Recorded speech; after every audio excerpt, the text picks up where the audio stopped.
প্রিয় ভিউয়ার্স, আজ আমরা কথা বলবো কিভাবে সুপার ভিপিএন ব্যবহার করে ফেসবুক ব্যবহার করা যায় সেটা নিয়ে। তো প্রথমে আমরা আমাদের মোবাইল থেকে চলে যাব প্লে স্টোরে। প্লে স্টোরে গিয়ে সার্চ বারে লিখব super VPN, SUPER, super VPN.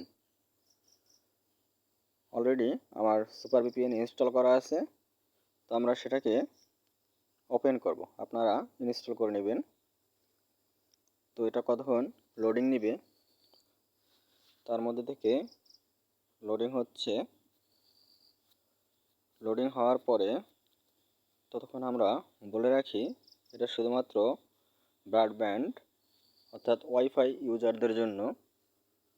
এখন আমরা অটো সিলেক্ট থেকে সেটা সিঙ্গাপুর করে দিলেও হবে বা অটো সিলেক্ট রাখলেও হবে। তারপর আমরা কানেক্টে ক্লিক করব। দেখা যায় কানেক্টিং হচ্ছে। তো কানেক্টিং হতে কিছুটা সময় নেবে। সময় নেওয়ার পর আমরা উপরে নোটিফিকেশান বারে একটা নোটিফিকেশান পাবো, সেটা আমাদের লক্ষ্য রাখতে হবে। সেই জায়গায় সুপার ভিপিএন অন লেখা একটা অপশন আসবে, তখন আমরা এটা কেটে বের হয়ে যাব। তো আমরা দেখি এখনও কানেক্টিং হচ্ছে। আমার নেট একটু স্লো হওয়ার কারণে আমার ভিপিএন একটু আস্তেই কাজ করছে। তো আমরা ওয়েট করতেছি। একটা অ্যাড চলে আসছে, অ্যাডটা কেটে দেবো। এখন নোটিফিকেশন বারে দেখা আছে সুপার ভিপিএন ইজ অন।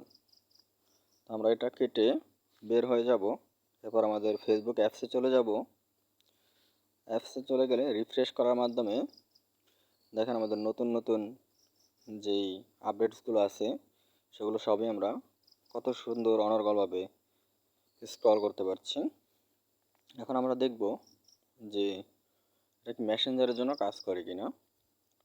তো মেসেঞ্জারে ক্লিক করার পরে আমার মেসেঞ্জারে নিয়ে গেছে। আমার যেই অ্যাকাউন্টগুলো আছে সেই অ্যাকাউন্টটা আমি চাইলে লগ ইন করতে পারবো। তো এইভাবে আপনারা ফেসবুক ইউজ করতে পারবেন। ধন্যবাদ সকলকে।